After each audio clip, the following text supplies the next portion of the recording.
This is Revathi. Video చూస్తున్న వారికి, అలాగే లైక్స్, కామెంట్స్‌తో సపోర్ట్ చేస్తున్న వారికి థ్యాంక్ యూ సో మచ్.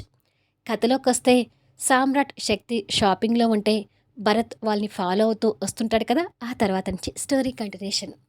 'ఓ ప్రేమ ఓ పగ' ఎపిసోడ్ నంబర్ 161.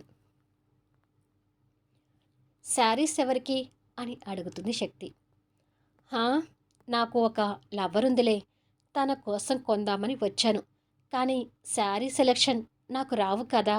అందుకే నిన్ను తీసుకొనొచ్చాను అంటాడు సామ్రాట్ వెటకారంగా. తెలియకుండానే ఆ మాటలకి శక్తి జెలస్ ఫీల్ అవుతూ, నీకు లవర్ ఉంటే తనని తెచ్చుకోవచ్చు కదా!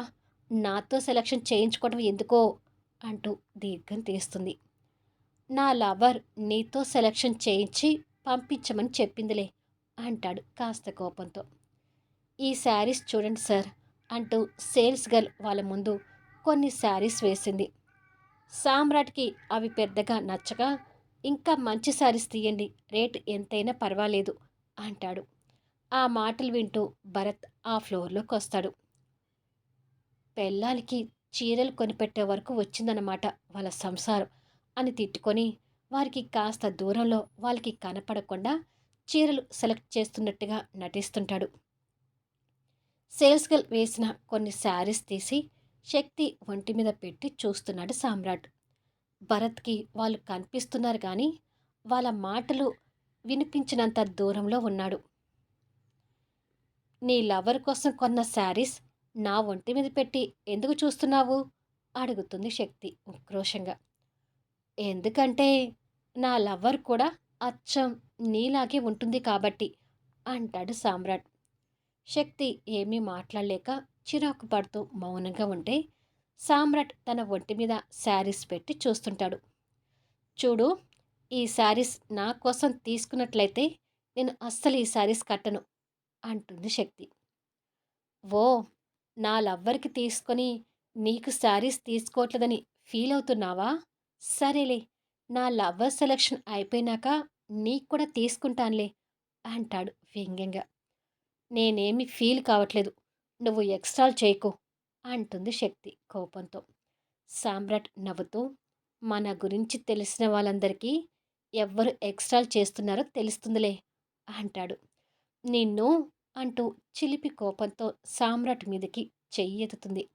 సామ్రాట్ నవ్వుతూ ఆ చిన్న దెబ్బ పడనివ్వకుండా పక్కకి తప్పుకుంటే సామ్రాట్ నవ్వుకి శక్తి కూడా కాస్త శృతి కలిపి నవ్వుతుంది.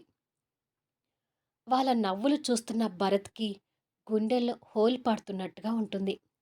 సామ్రాట్ కొన్ని మంచి ఖరీదైన శారీస్ సెలెక్ట్ చేసి బిల్లింగ్కి పంపించి ఇక పద అని చెప్పి కిందికి వెళ్తుంటే భరత్ వాళ్ళని దగ్గరగా ఫాలో అవ్వకూడదనే ఉద్దేశంతో వాళ్ళు వెళ్ళిపోయిన కొద్దిసేపటికి అక్కడి నుంచి కదులుతుండగా సడన్గా ఎవరో భరత్కి ఎదురొచ్చి తలని ఢీకొంటారు. భరత్ నొప్పితో నుదురు రుద్దుకుంటూ ఉంటే, ఎవ్వడ్రా నా తల ఢీకొట్టింది? ఈ పల్లెటూరిదంటే మీకు కూడా లెక్కలేదా అంటూ సౌమ్య తగిలిన దెబ్బకి నుదురు రుద్దుకుంటూ కోపంగా తిడుతూ ఎదురుగా చూసేసరికి తనకి భరత్ కనిపిస్తున్నాడు.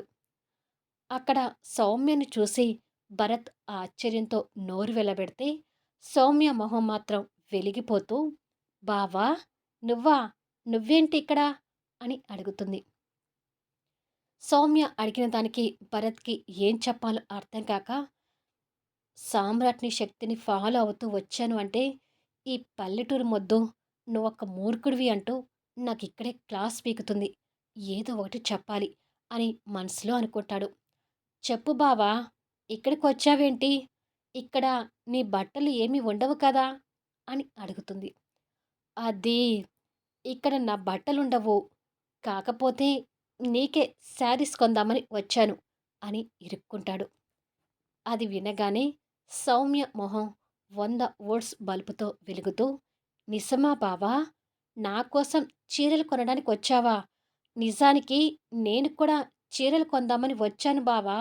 నాకు తోడు ఎవ్వరూ లేరని అనుకుంటూ వచ్చాను. సమయానికి నువ్వు నాకు భలే ఎదురయ్యావు బావా. రా బావా, నాకు చీరలు కొనిపెడుదు గాని అంటూ భరత్ చేయి పట్టుకొని శారీస్ దగ్గరికి తీసుకువెళ్ళింది. అయ్యో, కర్మరా బాబు! ఆ శక్తి సామ్రాట్ ఎంత దగ్గరగా ఉంటున్నారో ఫాలో అవుదాము అనుకుంటే, సడెన్‌గా సౌమ్య వచ్చి నన్నిలా లాక్ చేసిందేంటి అని తిట్టుకుంటాడు. సౌమ్య కొన్ని రేటు తక్కువ శారీస్ చూస్తుంటే, "చెప్పు బావా! ఇందులో ఏ శారీస్ తీసుకోమంటావు?" అని అడుగుతుంది. భరత్ ఆ శారీస్ చూసి, ఇంతకుముందు సామ్రాట్ శక్తి కోసం తీసుకున్న చీరల్ని గుర్తు తెచ్చుకొని, పోటీ అంటే పోటీనే. అతను అతని పెళ్ళానికి అంతంత రేట్లు పెట్టి చీరలు కొన్నప్పుడు, నా పెళ్ళానికి నేనెందుకు కొనకూడదు అని అనుకొని, కాస్ట్‌లీ చీరలు తీయించి సౌమ్యకి కొనిపెడుతుంటాడు. ఇంత ఖరీదైన చీరలు వద్దు బావా! అంటుంది సౌమ్య. కొనిపెడుతున్నాను కదా! తీసుకోరాదు అని కసిరించి ఆ శారీస్ కొనిపెడుతుంటాడు. కొద్దిసేపటికి షాపింగ్ కవర్స్‌తో సామ్రాట్ శక్తితో కలిసి రూమ్‌లోకి వచ్చాడు. "నువ్వు కొన్న చీరలు నీ లవ్వర్‌కి ఇచ్చుకోకుండా రూమ్‌లోకి తెచ్చావేంటి?" అడుగుతుంది శక్తి. "అది నా లవ్వర్ మూడ్ బాగున్నప్పుడు నా లవ్వర్‌కి ఇస్తానులే. అప్పటి వరకు ఇవి ఇక్కడే ఉండనివ్వు" అంటాడు సామ్రాట్. "ఆహా! మరి నీ లవ్వర్ మూడ్ ఎప్పుడు బాగుంటుందో?" అని అడుగుతుంది శక్తి నడుంకి చెయ్యి పెట్టుకొని. "అది నీకే తెలియాలి" అంటాడు తన వైపు ఆశగా చూస్తూ. "ఏంటి?" అని అడుగుతుంది కోపంగా నడుంకి పెట్టిన చేయి తీసి. తన కోపాన్ని చూసి కంగారు పడుతూ, "అది ఏంటి అంటే ఏమీ లేదు" అంటూ ఆ శారీస్ తీసి గబగబా కబోర్డ్‌లో పెట్టి ఫాస్ట్‌గా బయటికి వెళ్ళిపోతాడు. ఎక్స్ట్రాలు చేస్తున్నాడు ఎక్స్ట్రాలు అని అనుకొని సామ్రాట్ చిన్నతనం నుండి అబ్జర్వ్ చేసి చెప్పడం గుర్తు తెచ్చుకొని, అసలు అంతగా నన్నెందుకు అబ్జర్వ్ చేశాడు అని అనుకుంటుంది. తన రూమ్‌లో కూర్చున్న సౌమ్య భరత్ కొనిచ్చిన శారీస్ అన్నీ ముందర పెట్టుకొని వాటిని చూసి పొంగిపోతుంటుంది.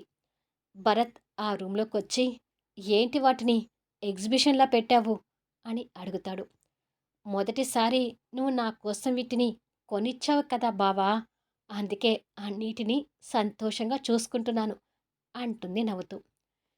"నేను నీ కోసం కొనివ్వడమేంటి? అదేం లేదు" అంటాడు కోపంతో. సౌమ్య ఆ మాటలకి వింతగా చూస్తూ, "నా కోసం కొనివ్వలేదా? మరి ఎవరికి కొనిచ్చావు?" అని అడుగుతుంది. "అది ఎవరి కోసమో కొనిచ్చాను. నీకోసమైతే కాదులే" అంటాడు కన్‌ఫ్యూజన్‌గా. "కొంపతీసి నీకు నేను కాక ఇంకొక భార్య ఎవరైనా ఉన్నారా? అంటే నాకు సవ్వితిని తెచ్చే ఆలోచనలో ఉన్నావా ఏంటి?" అని అడుగుతుంది సౌమ్య. "ఏయ్! పిచ్చి పిచ్చిగా మాట్లాడకు" అంటాడు. "అంతేలే నువ్వు నన్నే తాకవు. ఇక నీకు ఇంకొకరా?" అంటూ హేళనగా మాట్లాడుతుంది సౌమ్య. తన మాటలకి చురుగ్గా చూస్తుంటాడు. సౌమ్య భరత్ మనస్తత్వాన్ని అర్థం చేసుకుంటూ, "ఆ రోజు శక్తితో తప్పుగా మాట్లాడినా అది సామ్రాట్ గారి మీద పంతంతోనే శక్తిని పొందాలని చూసావు గానీ నీ బుద్ధి అలాంటిది కాదులే బావా" అంటుంది. అది నిజమే కాబట్టి కోపంగా చూస్తూ మౌనంగా ఉంటాడు. "ఎంత నా మీద కోపంగా ఉన్నా నా కోసం ఇన్ని చీరలు, అది కూడా చాలా ఖరీదైన చీరలు కొనిచ్చావు బావా! వీటిల్లో నుంచి రోజుకొకటి కట్టుకుంటానులే" అంటూ ఉన్న చీరలు అన్నీ మడతపెట్టి కబోర్డ్‌లో పెడుతుంటుంది. తన మాటలకు చిరాకు పడుతూ, అసలు తన దగ్గర నుంచి చీరలన్నీ తీసుకుంటే బెటరేమో అని ముందుకు రాబోయి సౌమ్య వైపు చూసేసరికి సౌమ్య తన ఒంటి మీద ఒక్కొక్క చీర వేసుకుని చూసుకుంటూ మురిసిపోతూ దాచిపెట్టుకుంటూ ఉంటుంది. తనని అలా చూసి కాస్త జాలిపడుతూ, పాపం ఆశపడుతుంది కదా! తిరిగి తీసుకుంటే బాధపడుతుందేమోలే అని అనుకొని ఆ రూమ్ నుండి వెళ్ళిపోతాడు. చరిత ఆఫీస్ నుంచి ఇంటికి చేరి అలసటగా కూర్చొని, "అమ్మా! కాఫీ" అని అడుగుతుంది. లక్ష్మి కాఫీ కప్పుతో వచ్చి తనకి అందించింది. చరిత ఆ కాఫీ తీసుకుని సిప్ చేసి, "ఆహా! నీ చేతి కాఫీ పడితే నా అలసట అంతా తీరుతుందమ్మా" అంటుంది. "సరేలే కానీ నీకు ఒక ఫోటో చూపిస్తాను చూడు" అంటూ సెల్ఫ్‌లో నుంచి ఒక అబ్బాయి ఫోటో తీసి తనకిచ్చింది. చరిత కాఫీ తాగుతూనే ఎవరమ్మా ఇతను అని అడుగుతుంది. నువ్వు అతన్ని పెళ్లి చేసుకుంటే నీకు మొగుడవుతాడు అంటుంది లక్ష్మి గారు. ఒక్కసారిగా కాఫీ తాగుతున్న తనకి తల్లి మాటలతో పొలమారుతుంది. నెమ్మదిగా తాగవే అంటూ కూతురు తల సర్దింది లక్ష్మిగారు. నేను నెమ్మదిగానే తాగుతున్నాను. నువ్వే నీ మాటలతో నాకు పొలమారేలాగా చేశావు అంటూ చిరాగ్గా ఫోటో పక్కన వేసి కాఫీ కప్ కూడా పక్కకు పెట్టింది. ఏంటి అంత చిరాకు పడుతున్నావు? అబ్బాయి బాగున్నాడు కదా అడుగుతుంది లక్ష్మి. బాగుంటే అని కోపంగా అడుగుతుంది. అది కాదే, అబ్బాయి సాఫ్ట్‌వేర్ ఇంజినీర్ అంట. మంచివాడని తెలిసింది. ఇళ్ల స్థలాలు, పొలాలు కూడా ఉన్నాయంట. అన్నీ తెలుసుకొని ఇతని ఫోటో నీకు చూపిస్తున్నాను అంటుంది లక్ష్మి గారు. అమ్మా ప్లీజ్, నాకతను నచ్చలేదు అంటుంది చరిత. నచ్చకపోవటానికి ఈ అబ్బాయికి ఏం తక్కువ చెప్పు అడుగుతుంది లక్ష్మి గారు. మనసులో వినోద్‌ని పెట్టుకొని ఏమీ మాట్లాడలేకపోతుంటుంది. పోనీ నువ్వు కొన్ని రోజులు ఆలోచించుకొని నీ నిర్ణయం చెప్పు. ఇప్పటికిప్పుడే నేను నిన్ను ఏమీ అడగనులే అని చెప్పి కాఫీ కప్ తీసుకొని లక్ష్మి లోపలికి వెళ్తుంది. ఛ! ఈ వినోద్ నన్ను ప్రేమిస్తూ కూడా ఉన్న విషయం బయటికి చెప్పడం లేదు. ఇక్కడ అమ్మయేమో సంబంధాలు అంటూ మొదలుపెట్టింది అని అనుకొని తిట్టుకుంటూ ఇక లాభం లేదు. ఎలాగో పింకీని చూసి కూడా చాలా రోజులవుతుంది కదా! రేపు ఒక్కసారి వాళ్ళ ఇంటికి వెళ్ళి పింకీని చూసి నా మనసులో మాట వినోద్‌కి చెప్పాలి అని అనుకొని డిసైడ్ అవుతుంది. నైట్ 9 అవుతుంటే సామ్రాట్ వాళ్ళందరూ భోజనానికి కూర్చుంటారు. నీ పెళ్ళి ఎలాగో అయిపోయింది కాబట్టి ఇక వినోద్ పెళ్ళి కూడా చేద్దాం సామ్రాట్ అంటుంది రాజశ్రీ. ఆ మాటకి సామ్రాట్, శక్తి, పింకీ ముగ్గురు వినోద్ వైపు చూస్తుంటే వినోద్ మాత్రం తడబడుతుంటాడు. ఏరా పెళ్ళి చేసుకుంటావా అడుగుతాడు సామ్రాట్. ఇదేంటి అన్నయ్య ఇలా అడుగుతున్నాడు? చేసుకోను అంటే ఇంకెప్పటికీ నా పెళ్ళి చేయడేమో. చేసుకుంటాను అంటే ఎవరో ఒక అమ్మాయిని తీసుకొచ్చి తనే నీ పెళ్ళం అంటాడేమో అని అనుకొని మనసులో భయపడుతుంటాడు. తమ్ముణ్ణి పట్టుకొని అదేం ప్రశ్న? పెళ్ళి చేసుకోను అనడానికి వినోద్‌కి ఏం తక్కువ అడుగుతుంది శక్తి. అయితే రేపే పెళ్ళిళ్ళ పేరెని పిలిపించి వినోద్‌కి ఒక మంచి సంబంధం చూడమందామమ్మా అంటాడు సామ్రాట్. ఆ మాటలకి వినోద్ కంగారు పడుతుంటే సరేరా అంటుంది రాజశ్రీ. అమ్మో! ఇక్కడేదో నా కొంప మునిగేలాగా ఉందే. ఆ మహాతల్లి ఏమో మనసులో ఉన్న మాట బయట పెట్టలేదు. తన దగ్గర నుంచి గ్రీన్ సిగ్నల్ రాకుండా నా మనసులో చరిత ఉందని వీళ్ళకి ఎలా చెప్పను? ఇక లాభం లేదు. రేపే చరితని కలిసి నా మనసులో ఉన్న మాట చెప్పాలి అని వినోద్ కూడా డిసైడ్ అయ్యాడు. ఏంటి వినోద్, పెళ్ళి అనగానే ఏదో కంగారు పడుతున్నావు అని అడుగుతుంది శక్తి. అబ్బే ఏమీ లేదు వదినా అంటాడు వినోద్ తడబడుతూ. బహుశా సిగ్గుపడుతున్నాడేమో అంటాడు సామ్రాట్. ఇప్పుడు నాకు అదొక్కటే తక్కువ అని తిట్టుకుంటాడు వినోద్. సిగ్గేదో తడబాటు ఏదో తెలియకుండా మీ అబ్బాయిని అలా ఎలా పెంచారా ఆంటీ అని అడుగుతుంది శక్తి. ఆ మాటకి సామ్రాట్ తన వైపు కాస్త కోపంగా చూస్తుంటే పింకీ, రాజశ్రీ నవ్వుతుంటారు. కానీ వినోద్ అదే కంగారులో ఉంటాడు. అదే సమయాన ఐసీయూలో కోమాలో ఉన్న స్నిగ్ధ దగ్గరికి సిస్టర్ వచ్చి తన్ని చెక్ చేయబోతుండగా కోమాల నుంచి బయటపడుతున్న స్నిగ్ధ ఒక్కసారిగా గుడ్లు ఇంత లావున చేసుకుంటూ కళ్ళు తెరిచింది. ఇకపై నాకుంటుంది మళ్ళీ. కానివ్వండి, ఏం చేద్దాం? నేను రాయాలనుకుంది నేను రాయక తప్పదు కదా.